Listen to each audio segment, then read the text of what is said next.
Welcome back to Forward Progress. It's the Hammer Draft Series here on the Hammer Betting Network, presented by Fanduel. Today, we're going to be doing the Offensive Rookie of the Year. We're going to be taking a look at the odds boards. We're going to be drafting 6 players, each of us. So that's 24 players drafted.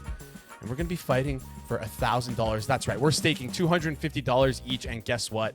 If one of those 24 players, if none of those 24 players win, and it's someone from the field, guess what? Those are your players, and you, the audience, have a chance to win $250. 4 of you have a chance to win $250. All you have to do to be submitted into that, select the video, comment on the video, subscribe to Forward Progress, and also follow us on Twitter. Let's dive right into things and not waste any time here. We did the randomizer. Flup, you got the first pick. Hitman second. I got third. Austin, you got fourth. And for those, I thought we traded with. Let me get into it here. We have a trade to announce. Hitman and Flup ended up swapping positions, so Flup is second, Hitman is first. And for those of you who are saying that I cheated, I do not cheat. It's bullshit. If I cheated, I would have gotten first place, and I didn't this time. So, Hitman, you're batting leadoff here for the first overall pick in the Hammer Draft Series for the Offensive Rookie of the Year. Who do you got and why? I'm going to go with the guy. I know Flup is not a fan of this guy. He thinks he's a little overrated. I think he said in fantasy drafts, said he would take Bucky Irving over this guy. I disagree. Right. I disagree with that, but I'm going to go Ashton Gente. I mean, there's just literally zero competition in the Raiders' backfield behind them. I believe Raheem Mostert probably opens the year as RB2. I think that the Raiders are a team that'll just a tiny bit higher on than market right now. I think that they're going to be pretty competitive with Pete Carroll now, and they have an adult in the room at head coach. And and just from everything I read from people I respect, he's a generational running back prospect. So I didn't really consider anybody else at this spot. We're going Gente first. Yeah, fair enough. And when we look at the odds board, Ginty first to Hitman, it's plus 250 for him, and then Cameron Ward. Then it's everyone else. But maybe, Austin, you can talk to this a little bit later. I wonder how he's going to translate having to play, on Sunday instead of these Wednesday Mountain West games against guys who are going to be accounting in a couple of years. Anyways, Flup, you're up second. Who you got? I feel like I got my number one player, Cam Ward. I didn't want Gente at all. I don't need anything to do with Geno Smith and that Raiders offense. Sure, they're going to hand the ball off a lot, and he's the number one back. But when they're down by 2 scores in every second half, no running there. Obviously, you had to go GNT 1 or 2, though he's a good prospect. And with Ward, he's going to be starting basically the entire year unless he's injured. I don't see any way he doesn't play all 17 games. And I want to back a quarterback as Rookie of the Year who's going to play all 17 games.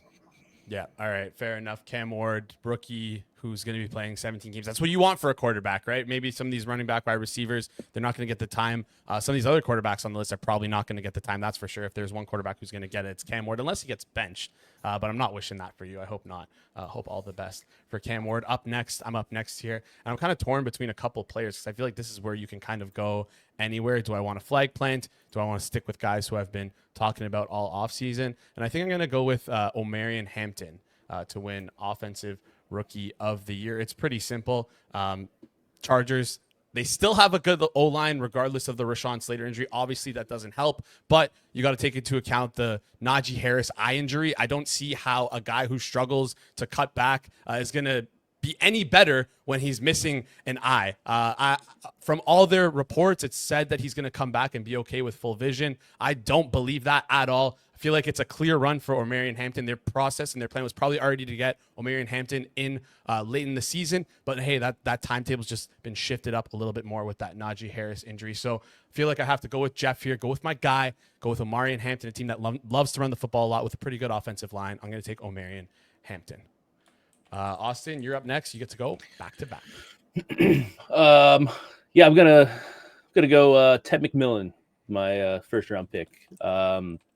He was starting to slip on draft boards, and the Panthers just didn't care. They didn't go into that. So I kind of like it as, I don't know if they flag planted with him a little bit there. So big body, Bryce Young had a pretty good second half of the year last year. So I think that's going to kind of keep going here. We can see that offense kind of where it's going. And on top of that, their defense is going to be probably pretty bad. And that's going to mean that they're going to be losing some games and throwing the ball in a big body like him, where Bryce Young, gets to take some chances with him. And the early returns through camp so far have been pretty good. So going with him with my first round pick, I guess.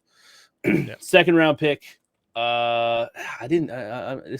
This board gets a little thin here quick, but I'm going Travion Henderson. I know there's not like a clear right away. I think with Ramondre Stevenson, I don't know if it's just like a clear he's going to be the bell cow type, but I think he has the explosiveness. There's already been some going to play the narrative game here. There's been some hype in the preseason with him. He has the home run ability with his speed, so I think there's chance for the Twitter highlights, flooding timelines. And the Patriots play a super easy schedule. And they have a coach who's, found a bell cow with Derrick Henry. I'm not saying Travion Henderson's going to be Derrick Henry, but there's a path there. So Travion Henderson as my second round pick.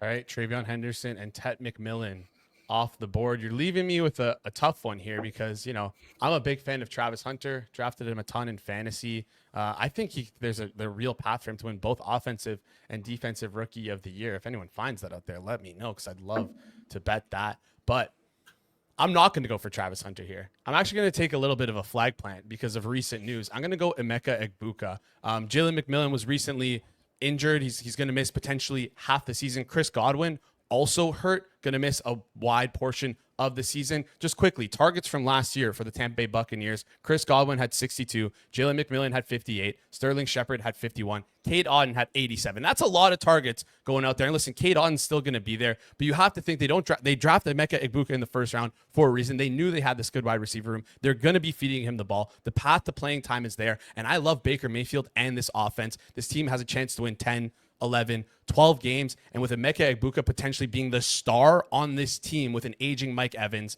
I feel like Emeka Egbuka, even at his current odds, he's moved down a bit at 16-1, seems like a good bet. And on top of that, I think it's a good pick at the second pick of the second round. So I'm taking Emeka Egbuka. Flup, did I snipe your guy there? You looked a little bit. No, I was going to pick him if you didn't take my guy, which is Tyler Show. I do not want anything to do with Travis Hunter. I think him playing both sides is going to kill both his chances to win offensive or defensive rookie of the year. So I want nothing to do with him in the awards markets. And backing up my first round pick, I want a quarterback that I believe is going to play a significant number of games. Show is probably going to get a majority, probably close to 17. We'll see. I would be shocked if he doesn't, but it's not impossible. But I'm banking on that upside. I love it. Flag plant there. He's currently 55-1. So you went a little bit off the board there, and I respect that. The thing I don't respect is how bad the Saints are going to be this year. So I respect the flag plant. I respect the logic between Tyler Shuck. You're shooting for upside here. You want to win, but this might be a dead dart that you threw here at the third pick of the second round. Excuse me. Hitman, give us your next pick, and then I'm going to recap the entire board for the audience. Wait, so Travis Hunter is available, correct? He is available. Yeah, you got it. We're going to go Travis Hunter. I mean, the latest reports from Cam Wolf, who is pretty close with the Jaguars, or he's been in camp a lot of this offseason. He said that the plan for Jacksonville was pretty much a close to full role for Hunter on offense as of now.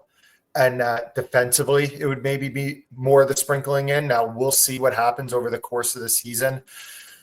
They could change their mind. They could just be saying that now and things change, whatever. But if Travis Hunter does have a full to close role in this offense, I don't think that it's out of the question that he could be a better wide receiver than Brian Thomas. Now, that might sound crazy because Brian Thomas is going late first round, second round in fantasy drafts. But if you listen to the people that evaluate receivers, like Matt Harmon from Reception Perception being one of them, they asked him, they said, where would Hunter rank as far as like last 5 years, just amongst receiver prospects, even if he didn't play defense? And he said that he was up there with the top guys in the last 5 years. So I think that there's a ceiling to Travis Hunter if he does play close to a full-time offensive role that maybe we're not fully considering. So let me get Travis Hunter.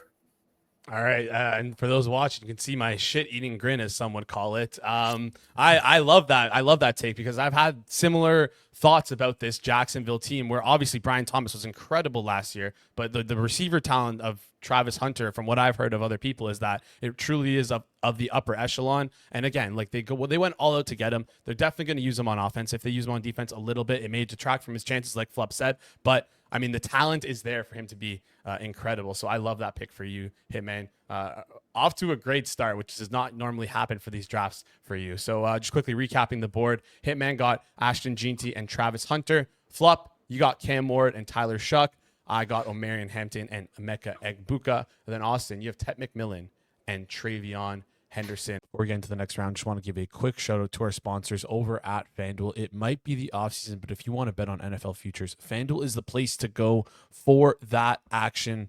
They have tons of futures at Fanduel Sportsbook, including player award props like MVP, season leaders in passing, rushing, and receiving, season-long receiving props, rushing props, passing props, and so much more. They also have team futures. Who's going to win the Super Bowl? Who's going to win their respective conference, their division? At what stage will each team be eliminated? They also have win totals, including alt win totals. And guess what? You can parlay them all together. The excitement for something new goes live at FanDuel. Just visit FanDuel.com/forward progress to download America's #1 sportsbook.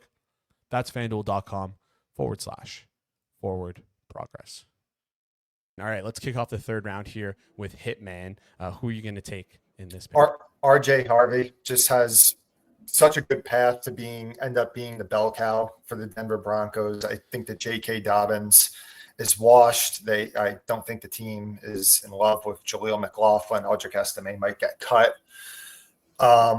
It's a great offensive line that the Broncos have. It's going to be a team that could win 10-plus games. It's a great defense, so they're not going to find themselves in a lot of game scripts where they're going to have to abandon the run. RJ Harvey.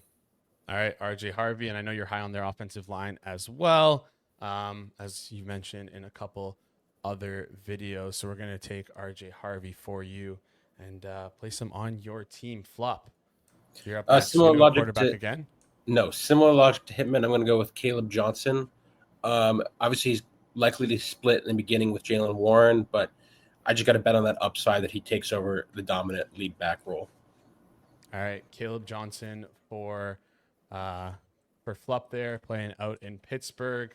Love Jalen Warren this year. Curious to see. I mean, Najee Harris is gone. That's like around 330 touches missing for that backfield. So it's going to be Arthur Smith. You always got to worry about, does he bring Kenneth Gainwell to be the third guy in this backfield? Well, you never remember with Arthur Smith with Bijan and Cordero Patterson, Algier. You never know. Oh yeah. You got to feel a little bit good though that he finally cut ties with 34-year-old Cordero Patterson. Oh my God, God forbid this guy sticks around. But anyways, I'm up next here, and I think I could stick to the board. I know that after my pick, Austin is going to take Matthew Golden, but I'm not going to take Matthew Golden here. I'm going to go with Jackson Dart. I'm infatuated with these guys who used to play at USC.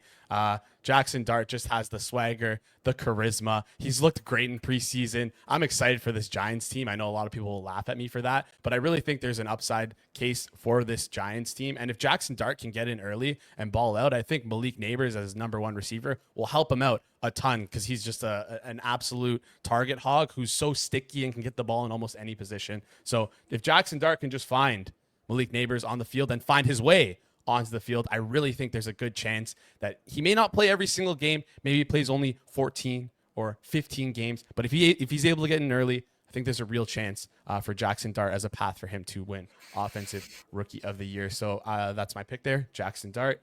Austin, you got back-to-back.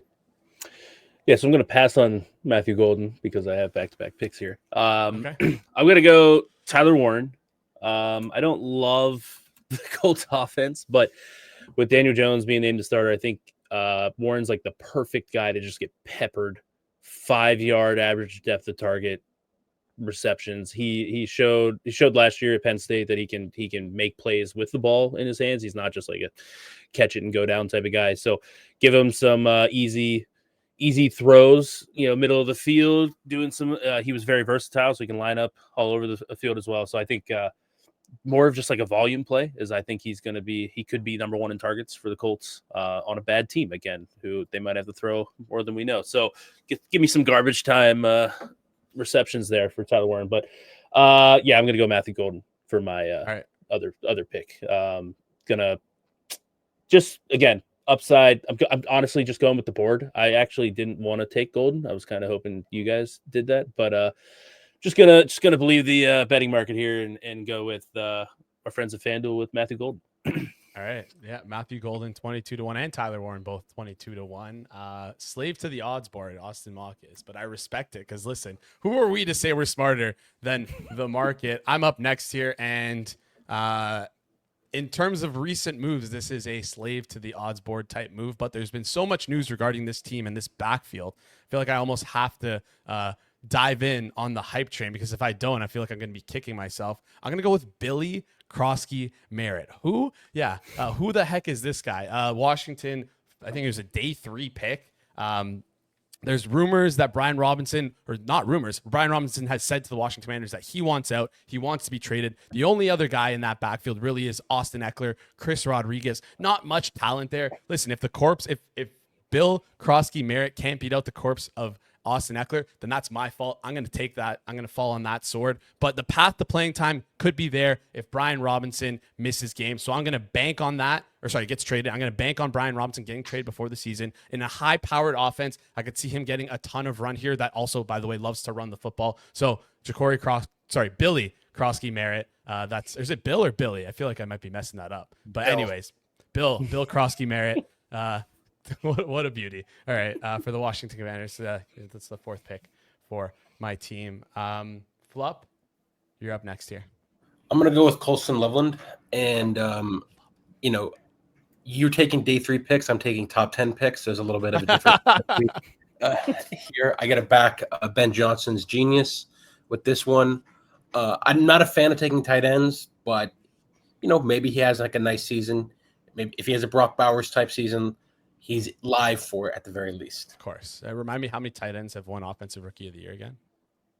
I probably not many.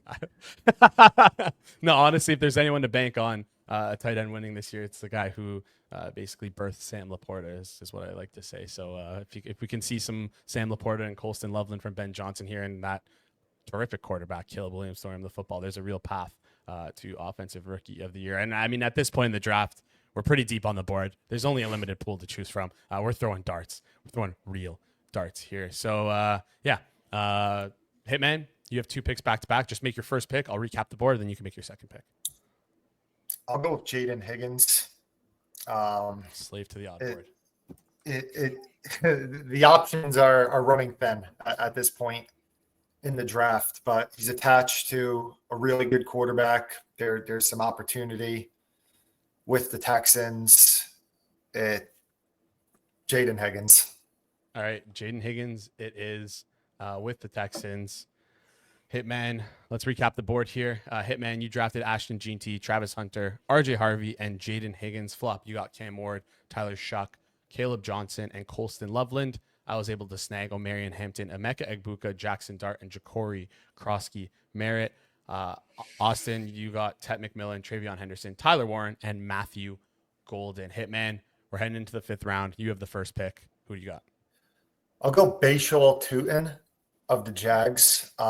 There's a possibility that Travis Etienne ends up not being on the week 1 roster for the Jags. The Jags GM, when he interviewed for the job, there was a report that when he was interviewing with the owner and he was talking about what he looks for in certain type of prospects and everything, that Tutin was a guy that they identified literally in January, and then they ended up picking him in the April draft. So I think that this is obviously a prospect that the Jags were pretty high on, and he's a really explosive player in what could be an offense that makes a significant jump from last year now with Liam Cohen as their play caller. So we'll go Bashal Tutin. I think 80-1 right now, current odds. Yep, Bashal Tutin 80-1 over at FanDuel. And we saw listen, I'm not going to call Bashal Tootin Bucky Irving, but like we saw something similar last year where they took a swing on Bucky Irving and he earned a starting role and was fantastic in that role. So maybe Liam Cohen has his hand in that pot, brought that thought process over to Jacksonville. It's a new regime. The old guys, there's no guaranteed playing time for them. Get the head coach the guy he wants, and that might be Bashal Tootin. Flup, you're up next. Sorry, I'm not up next here. Well, this guy might get suspended and might not even play much, but I'll go with Quinshon Judkins. I know it's a dark throw, but the board is very, very thin right now. No, I absolutely love that one. I had that written down. I was hoping I could sneak him by you guys because he's not on odds boards currently, which is a kind of a shock to me, or at least I couldn't find him on odds boards. Maybe I wasn't digging down far enough because, yeah, he has no contract, potentially get suspended. But it seems like we have to wait on that NFL internal investigation because it doesn't seem like there's going to be charges getting pressed from what I saw. I might be wrong there. Do your own research. But, yeah, Quinshon Judkins going to Flup. I love that pick. Kind of pissed off that you snagged him from me. So now I'm going to have to filibuster a little bit here to try and figure out who I'm going to pick. And you know what? Listen, I've said before how much I love USC. I'll say it again. I'm biased. I'll go for it. I'm going to take Woody Marks, so the Houston Texans, to win Offensive Rookie of the Year here. Currently listed at 75-1. We don't really know what's going on with Joe Mixon. It's kind of sketchy. It's kind of a sketchy situation here. We have Nick Chubb, who, I mean, watching some of those those practice videos of Nick Chubb is kind of heartbreaking to me because that's a guy I watched growing up who I thought was the best running back in the league. But after, some brutal injury, it's tough for him to get back. Plus a little bit of old age. I say old age. He's the same age as me. But anyways, tough for him to get back. There's a clear path for playing time here. Now, I'm a little worried because guy I mentioned on my previous pick, Brian Robinson, might get traded to this team. We might see him get moved, and the Texans are a team that he could be moved to. But hey, I'm almost hedging myself here with that. So if the Texans don't make a move, I feel like there's a clear path to playing time for Woody Marks. And I loved him at USC. So you know what? Going to take a stab at it. Hope Joe Mixon's okay, but if he doesn't play this year, even better for me. Stunner, USC player. How many of them have you picked in like the 10 drafts you've done? Oh, I'd like too many, like way too many.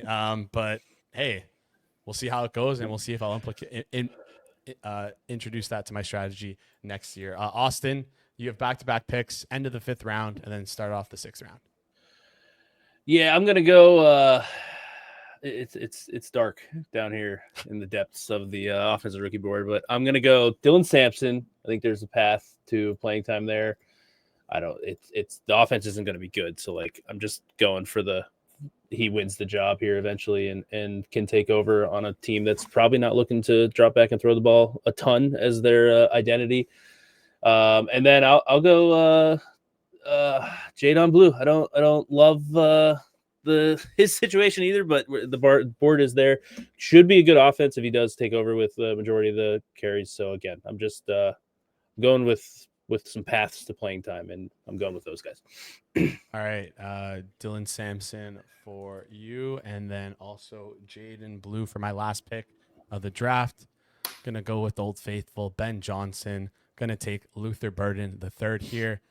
Seems like Olamide Zaccheaus is going to be that third wide receiver role, but listen, I don't like DJ Moore, honestly. And I don't know if Ben Johnson likes him either. It seems like he's the type of guy who has, we'll call it wide receiver issues throughout his entire career. Doesn't seem to me like he's a winner. And I think he might be the type of player to rub that room the wrong way. So I could see maybe Luther Burden surpassing and playing his way onto the field. And if by golly chance he becomes the Amon-Ra St. Brown of this offense, or he plays that role, I don't know if he will, but if there's a chance, I'm going to take a stab on that. We're really throwing darts at this stage. I'm not going to take Shadir Sanders, so I don't really know who else I'd be able to take. So yeah, I'm going to go with Luther Burden, bank on that offense being super explosive, bank on Ben Johnson, and bank on my guy, USC, Caleb Williams. Flup, last pick of the draft. I feel like someone has to take this guy. I'll go another quarterback, Shadir Sanders. In some people's opinions, the best quarterback on the Browns roster. Not saying much. Yeah, that is true. He had one preseason game where he completed a few passes, and Nike ran an ad that he was the greatest thing since Michael Jordan. So I feel like he's got the media hype train to back him up. It's a shot in the dark. Maybe he starts week 4 or 5 if I'm lucky, and takes off from there.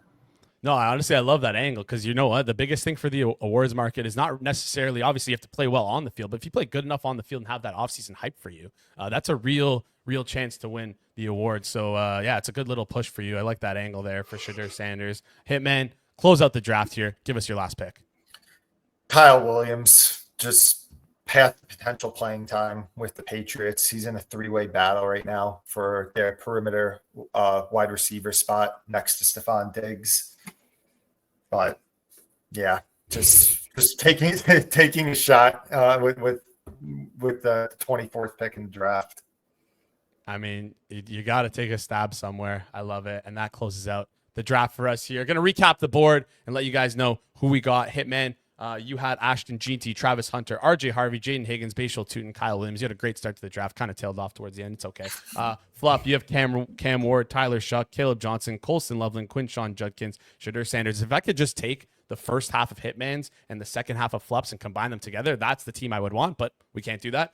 Myself, Omarion Hampton, Emeka Egbuka, Jackson Dart, Bill Krosky Merritt, Woody Marks, and Luther Burden the third. Austin, you got Tet McMillan, Travion Henderson, Tyler Warren, Matthew Golden, Dylan Sampson, and Jade Don Blue. And that means the rest of you guys got not a lot. But hey, if any of those guys don't win, you have a chance to win $250. All you have to do is like, comment, subscribe, and follow us on Twitter for a chance to win. 4 of you have a chance to win. But anyways, that wraps up for us here today. Thank you guys so much for tuning in. We'll see you in the next one.